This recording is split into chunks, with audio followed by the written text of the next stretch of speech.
जिस तरह से पॉपुलेशन का बाहर बढ़ रहा है, भारत उसको ढोने में सहने में तैयार नहीं। सड़कें कम, स्कूल कॉलेज हॉस्पिटल्स कम, संसाधन कम, खेती कम, अनाज भी कम हो जाएगा। आखिर भारत कैसे सरवाइव कर पाएगा? इसलिए भारत की आबादी आने वाले 50 वर्षों में भी 150 करोड़ से ज्यादा नहीं होनी चाहिए। उससे ज्यादा की आबादी सहने के लिए हम तैयार ही नहीं। और यह तभी हो सकता है जब कानून बने देश में कि 2 से ज्यादा जो भी बच्चा पैदा करेगा, उस बच्चे को वोटिंग राइट नहीं होगा, चुनाव लड़ने का अधिकार नहीं होगा, और सरकार की ओर से जो भी सुविधाएं दी जाती हैं उससे उनको वंचित कर दिया जाए। तो फिर लोग ज्यादा बच्चे पैदा नहीं करेंगे, चाहे वो किसी भी मजहब के लोग हैं। देश हम मैं आपको ये कहना चाहता हूं कि मैं मेरे वालिदैन की 5वीं औलाद हूं, 5वीं औलाद, 5th। अगर मेरे वालिदैन फैमिली प्लानिंग किए होते तो मैं आज दुनिया में नहीं आया होता। लेकिन इस्लाम में हर प्रॉब्लम का सलूशन है। जैसे मैंने कहा 2 चीजें वह है, एक है कि लोग गरीब है, तो इस्लाम में इसका सलूशन है ज़कात। जैसा मैंने कह चुका अपनी तकरीर में कि हर अमीर आदमी जिसके पास 85 ग्राम सोना से ज्यादा सोना है या उतनी दौलत है, उसे 2.5% ज़कात देना चाहिए हर साल। हर अमीर इंसान ज़कात देगा तो गुर्बत धरती से मिट जाएगी। कोई भी शख्स भूखा नहीं मरेगा। अगर कोई शख्स के पास पैसा कम है वो ज़कात ले सकता है, प्रॉब्लम क्या है? और जो लोग कह रहे हैं कि स्पेसिंग करना चाहिए, ये एक माल्थ्यूसियन थ्योरी थी। आप जानते हैं Malthusian theory, that the crop is inversely proportional to the population. यानी जितना पॉपुलेशन है उतना खतरा है आपके खाने के लिए। Theory has been disproved. ये आप देखेंगे, ये सिर्फ हिंदुस्तान में जो पॉपुलेशन प्रॉब्लम है, बाकी ममालिक में पॉपुलेशन इज अ बून। आप अमेरिका में जाएंगे, जितने ज्यादा बच्चे आपके पास है उतना कम टैक्स आपको देने का। पता है आपको? यंग छोटे छोटे बच्चे पहनते हैं, I am my father's tax saver, मैं मेरे वालिद की टैक्स की बचत करता हूं। जितने ज्यादा बच्चे उतना कम टैक्स। आप ऑस्ट्रेलिया में जाओ, जितने ज्यादा बच्चे उतनी पैसे गवर्नमेंट देती है आपको हर साल, 10,000, 15,000, 20,000। जितने ज्यादा बच्चे उतने पैसे गवर्नमेंट देती। क्यों? Population is a boon, it is not a Ben. Population जितने ज्यादा लोग उतना फायदा। आप समझ रहे? और धरती का सिर्फ 30% इस्तेमाल होता है। 70% of the land is not being utilised. तो पॉपुलेशन अगर डबल ट्रिपल भी होगी तो भी कोई नुकसान नहीं।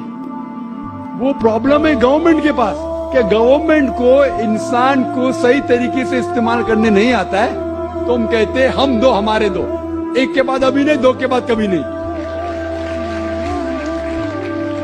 तो ये प्रॉब्लम है कि हमें गवर्नमेंट लॉस को बदलना चाहिए। Population is never a problem, it is a boon. किस तरीके से इंसान को इस्तेमाल करके देश को बढ़ाना चाहिए वो इंपॉर्टेंट है, रादर देन फैमिली प्लानिंग।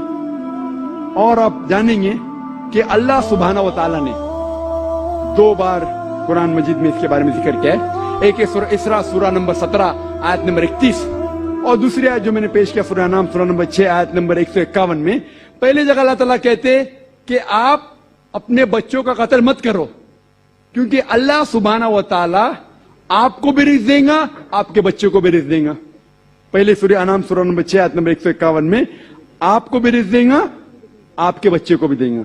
दूसरी आयत में सूरह इसरा में सूरह नंबर 17 आयत नंबर 31 में अल्लाह ताला फरमाते बच्चों का कत्ल मत करो, अल्लाह ताला रिस्क बच्चे को भी देंगे, आपको भी देंगे।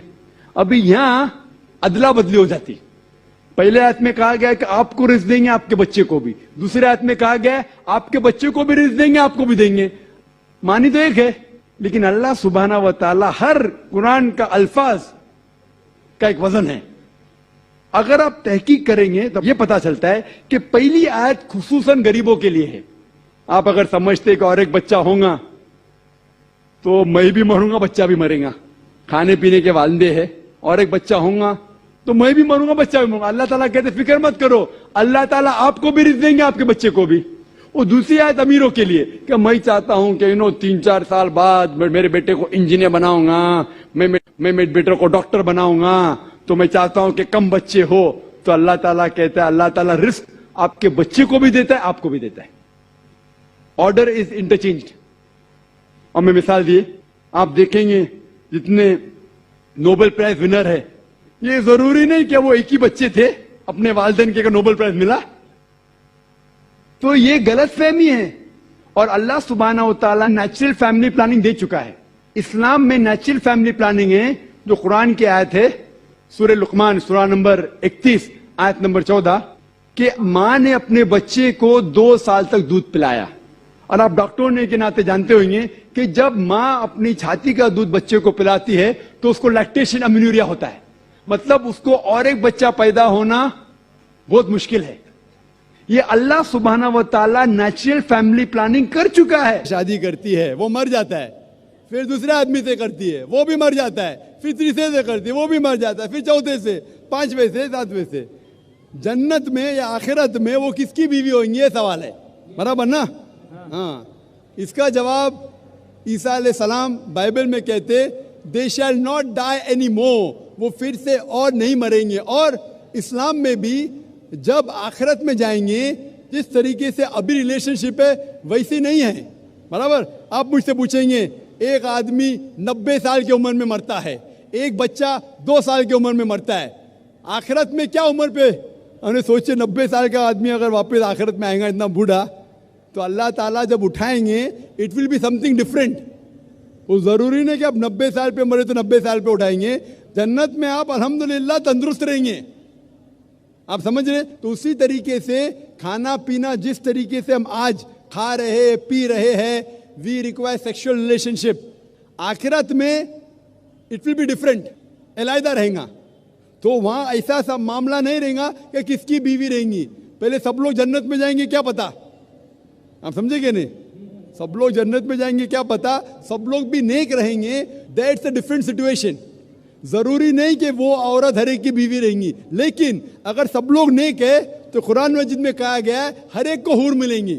हूर मतलब a beautiful girl, so all will be satisfied, सब लोग खुश रहेंगे, अल्लाह ताला सब लोग को खुश करेगा। यही आंसर है, यही हाँ, लेकिन जरूरी नहीं कि वो औरत हर एक की बीवी बने आखिरत में। आंसर यही है। खुश है ना आप? No, that was the answer. Correct. करना चाहिए क्या, मुझे उनकी खिदमत करना चाहिए?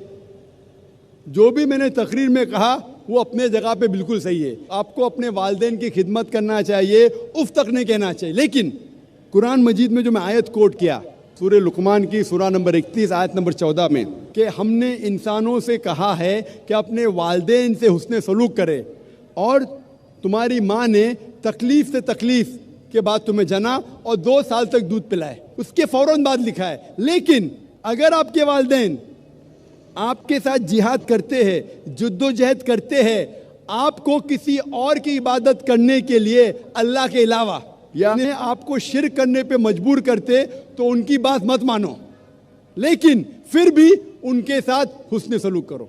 तो कुरान में ये लिखा है कि आपके वालिदैन की इज्जत करो, हुस्न सलूक करो, लेकिन अगर वो अल्लाह के खिलाफ जाते हैं या अल्लाह के रसूल के खिलाफ जाते, उस वक्त आपको उनकी बात नहीं मानना चाहिए, लेकिन फिर भी हुस्न सलूक करना चाहिए। तो वो अगर बोलते नमाज मत पढ़ो, आपको नमाज पढ़ना चाहिए, लेकिन फिर भी उनके साथ प्यार से पेश आना चाहिए।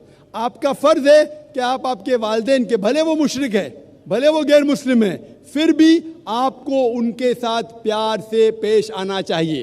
ये फर्ज है आपका।